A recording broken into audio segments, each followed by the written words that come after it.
আসসালামু আলাইকুম বন্ধুরা, কেমন আছেন? আশা করি ভালো আছেন। আল্লাহর রহমতে আমরাও ভালো আছি। আমি দেখাবো আপনাদেরকে শীতের সিজনে যে সবজি পাওয়া যায় সেগুলো সারা বছর খাওয়ার জন্য বা সংগ্রহ করে রাখার জন্য কিভাবে রাখতে হয় সেই পদ্ধতি। তো আমি আগেই সিম এবং ফুলকপি আমি সিদ্ধ করে রেখেছি এবং সেটা চিনি এবং বেকিং সোডা দিয়ে। তারপরে আমি একটা কাপড়ের মধ্যে শুকাতে দিয়েছি ফ্যানের নিচে। যখন এটা পানিটা শুকিয়ে গেছে তখন আমি ফ্রিজ আপ করব এবং কাঁচামরিচটা সিদ্ধ করব না, কাঁচামরিচটা জাস্ট পরিষ্কার পানি দিয়ে ধুয়ে তারপরে শুকিয়ে এভাবে প্যাকেট করব। প্যাকেট করার সময় অবশ্যই আপনারা এরকম শপিং ব্যাগে প্রথম রাখবেন, তারপরে পলিথিনে রাখবেন।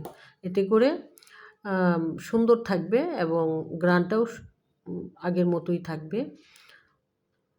এইভাবে প্যাকেটিং করবেন। আমি সবগুলাই এভাবে প্যাকেটিং করে নিয়েছি।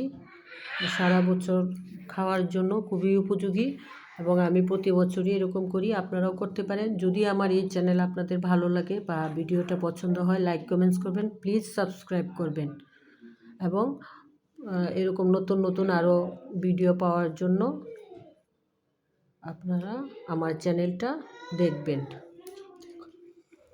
তো ফুলকপিটা যখন সিদ্ধ করবেন হাফ চা চামচ দিবেন হচ্ছে বেকিং সোডা, 1 চা চামচ চিনি, তারপরে সিদ্ধ করবেন হালকা সিদ্ধ। প্রথম বয়েলটা আসার সাথে সাথেই নামিয়ে নেবেন এবং শুকানোর পরে এই যে দেখেন কালারটাও ঠিক আসছে, এখন ঝরঝরে হয়ে আসছে, একটার সাথে আরেকটা লাগে নাই। এভাবে আমি প্রথম রেখেছিলাম, এখন আমি প্যাকেট করব। সিমটাকে প্যাকেট করে রেখে দিব সারা বছরের জন্য।